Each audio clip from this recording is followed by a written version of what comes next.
بسم اللہ الرحمن الرحیم. حاضرین السلام علیکم. میں ہوں سید محسن رضا اور آپ دیکھ رہے ہیں میرے ڈیجیٹل چینل. میں امید کرتا ہوں آپ خیریت سے ہوں گے اور میری دعا ہے کہ اللہ تعالیٰ آپ کو اور آپ کے اہل خانہ کو اپنی حفاظت میں رکھے. اس وقت کی تازہ ترین اپڈیٹس بلکہ اہم ترین ایشو جو اس وقت پاکستان میں جس پر بات کی جا رہی ہے میں بھی اسی پر بات کرنا چاہوں گا. ایک ایسی خبر جو ہلا دینے والی خبر ہے یا آپ یوں کہیں کہ تہلکہ مچا دینے والی بات ہے جو میں آپ سے شیئر کرنے جا رہا ہوں آج. اس وقت پاکستان کے اندر جیسا کہ آپ کو پتا ہے کہ پاکستان تحریک انصاف کے کارکنان جنہیں ڈی چوک کے اندر گولیاں مار کر شہید کر دیا گیا تھا ان کی لاشیں ایک معمہ بنی ہوئی تھیں. پاکستان تحریک انصاف کے اگر دعوے کی ایگزیکٹ بات کی جائے تو وہ یہ کہہ رہے ہیں کہ اس رات ہمارے پرامن کارکنان جو پرامن احتجاج کر رہے تھے ان کارکنان پر رات کو لائٹس آف کر کے اندھا دھند گولیاں برسائیں گئی اور انہیں موت کے گھاٹ اتار دیا. یہ شہید ہونے والے کارکنان کی تعداد میں ایک ویریشن ضرور آ رہی ہے. کوئی کہتے ہیں 116 ہے, کوئی کہتے ہیں 100 سے بھی نیچے ہے, کچھ کہہ رہے تھے اس سے بھی زیادہ ہے, کچھ کا تو یہاں تک دعویٰ ہے کہ یہ 400 سے لے کر 500 کے قریب کارکنان تھے جن کو موت کے گھاٹ اتارا گیا, جن کو گولیاں مار کر شہید کر دیا گیا, اور سینکڑوں کارکنان تھے جنہیں زخمی کر دیا گیا. ہزاروں کی تعداد میں ٹوٹل دیکھا جائے تو لاپتہ بھی ہیں. بہرحال یہ ایک معمہ ہے.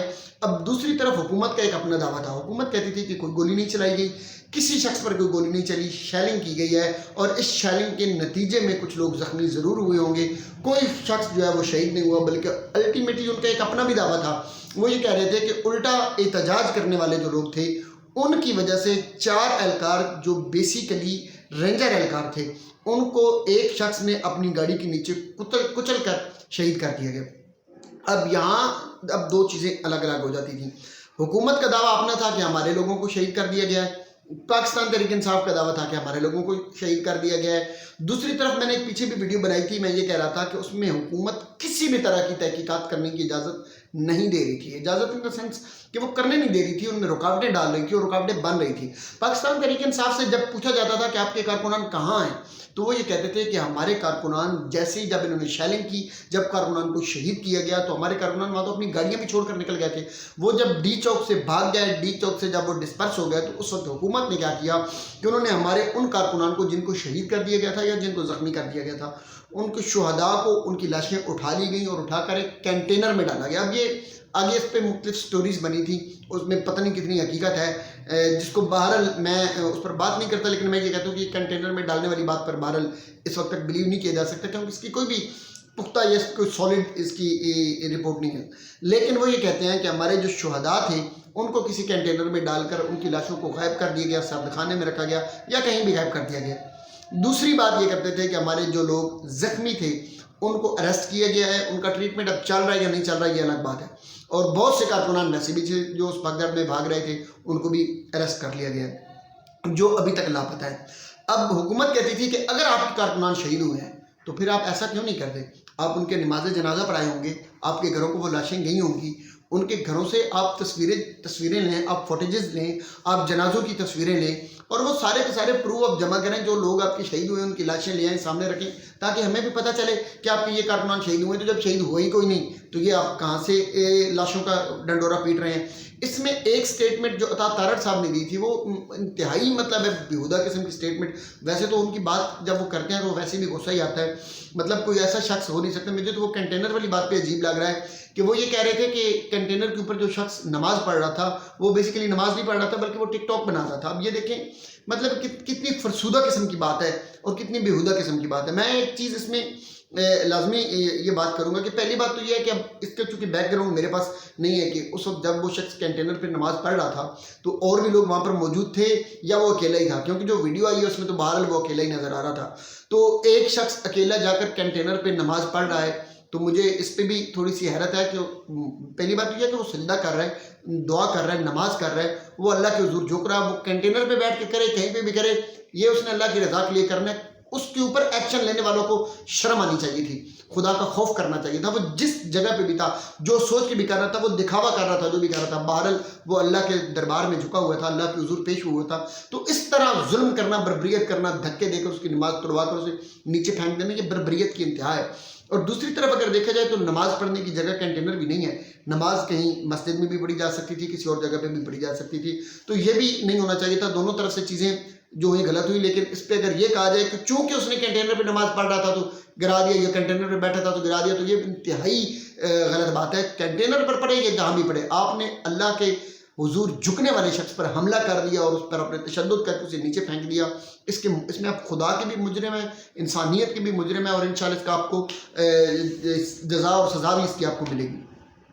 تارڑ صاحب نے یہ اسٹیٹمنٹ کی.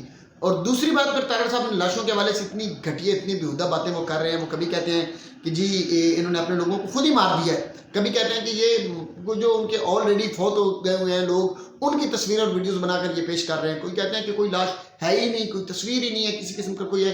مطلب ایسی گھڑی مڑی اور وہ کہانیاں پیش کر رہے ہیں جس کا کوئی جواز ہی پیدا نہیں ہوتا. پھر وہ رینجر کے اہلکار کے حوالے سے بھی آپ کو پتہ ہے پوری اس کی بھی ہسٹری مطیع اللہ جان صاحب نے پیش کر دی تھی. خدا کا شکر ہے کہ انہیں آزاد کر دیا گیا, لیکن مسئلہ یہ تھا کہ وہ لاشیں کہاں گئیں. وہ لاشیں اب مل چکی ہیں, ان لاشوں کا پتہ چل گیا ہے. پاکستان تحریک انصاف کی کتنی لاشیں گرائی گئی, کہاں ہیں وہ لاشیں, اور وہ لاشیں اس وقت کس پوزیشن میں کس کنڈیشن میں موجود ہیں, یہ ساری کی ساری بات سامنے آ گئی ہے. یہ بات میں آپ کو اب ایک ایک کر کے ایک لاش ایک شخص میں نام لے کر بتاؤں گا کہ کس کے پاس کون سی کس جگہ پہ لاش پڑی ہوئی ہے, اس سے آپ کو اندازہ ہو جائے گا ان لاشوں کا. بات یہ تھی کہ یہ لوگ نکلے تھے پاکستان تحریک انصاف کے لوگ ایک نعرہ لے کر. نعرہ ان کا یہ تھا کہ ہم نکلیں گے, ہم عمران خان صاحب کو آزاد کروائیں گے. اس میں انہوں نے مس پلان کیا, ان کو ڈی چو کی پرمیشن تھی یا نہیں تھی, یہ بعد میں اب باتیں آ رہی ہیں. بہرحال یہ پلاننگ نہیں ہوئی, قیادت پیچھے کھڑی تھی, کارکنان کو آگے بھیج دیا گیا. ایسا کبھی بھی نہیں ہوتا. آپ نے پھر جب اندھیرا ہوا, جب لائٹس آف کی جا رہی تھی, تو آپ کو فوراً ایک حکمت عملی اپنانی چاہیے تھی. اپنے کارکنوں کو جتنے بھی تھے انہیں ریورس کرنا چاہیے تھا, واپس جاتے, کسی ایک جگہ پہ آپ اسٹے کرتے, ڈسپرس کرتے, احتجاج کرتے, لائٹس کا ارینج کرتے, کچھ بھی کرتے.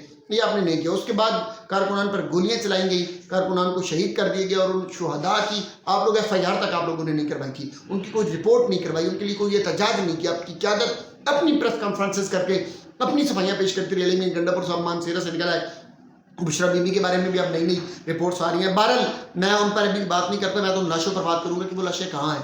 وہ ساری کی ساری لاشیں اس وقت پاکستان تحریک انصاف کے پاس ہیں. کہاں پہ ہیں؟ ایک لاش علی امین گنڈا پور صاحب کی ہے. یہ گدھ ہیں, یہ وہ لاشیں ہیں جنہوں نے عمران خان کو نوچا ہے, جنہوں نے عمران خان کو کھایا ہے, جو عمران خان کے اوپر بربریت کرتے ہیں, عمران خان کے کارکنان کو انہوں نے گولیوں سے چھلنی کروا دیا. یہ ہیں وہ لاشیں.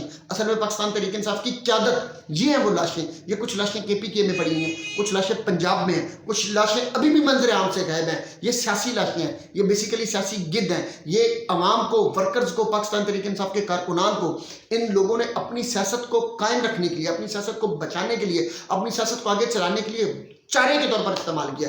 ان کے اصل ضمیر مر چکے. اصل یہ لاشیں ہیں, یہ لاشیں دو طرح کی ہیں. حکومت کے اندر بھی یہ لاشیں موجود ہیں, اور یہی لاشیں تحریک انصاف کے اندر بھی موجود ہیں. جن لوگوں نے ورکروں کو گولیاں لگتے ہوئے ادھر چھوڑ کر, گراؤنڈ میں چھوڑ کر بھاگ گئے, ساری لاشیں وہ تھیں. جو قیادت عمران خان کے نام پر ورکروں کو لے کر نکلنا تھا, جو عمران خان کے نام پر باہر نکلے تھے, احتجاج کے لیے نکلے تھے, اور وہ نکلنے کی بجائے وہ احتجاج میں بھی نہ پہنچے, گھروں میں بیٹھے رہے, اعلان کرتے رہے صرف, وہ ساری کی ساری وہ لاشیں ہیں. وہ پنجاب کے اندر بھی لاشیں پڑی ہوئی ہیں. وہ KPK کی اسمبلی میں آدھی سے زیادہ, وہ پوری اکثریت کے ساتھ وہ ساری لاشیں ہیں. وہ جتنے MP ہیں وہ ساری لاشیں ہیں. یہ جتنے MNAs ہیں عمران خان کی اسمبلی میں, یہ ساری کی ساری لاشیں ہیں.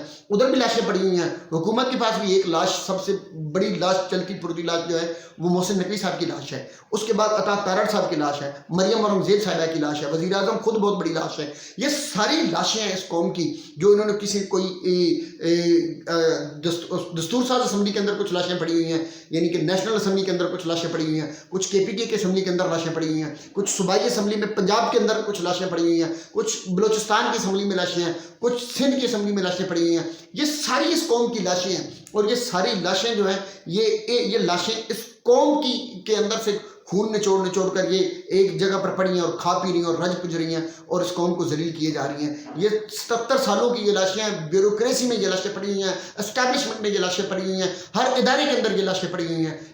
اگر کوئی ایک لاش نہیں ہے, کوئی اگر جو بچے ہوئے کوئی زندہ ضمیر ہیں, جو مردہ نہیں ہے, تو وہ بیچارے یہی کارکنان, غریب کارکنان ہیں, جو ہر بار ایک بھیانک نعرے پر, یہ بھیانک میں اس لیے کہہ رہا ہوں کہ ہوتا بڑا یہ دل نشین نعرہ ہے, یہ نعرہ لگاتے ہیں, کبھی آؤ تبدیلی کے لیے نکل آؤ, انقلاب کے لیے نکل آؤ, کبھی ووٹ کو عزت دو کا نعرہ نکل آؤ, کبھی روٹی کپڑا اور مکان کے لیے. یہ بڑے بڑے نعرے لگا کر یہ قوم عوام کو نکالتے ہیں, اور اس عوام کو پھر چارے کے طور پر استعمال کر کے ذلیل کروا کے, قتل کروا کے, شہید کروا کے, پھر جا کے اپنے گھروں میں سکون کی زندگی گزارنے لیتے ہیں. یہ ساری لاشیں ہیں.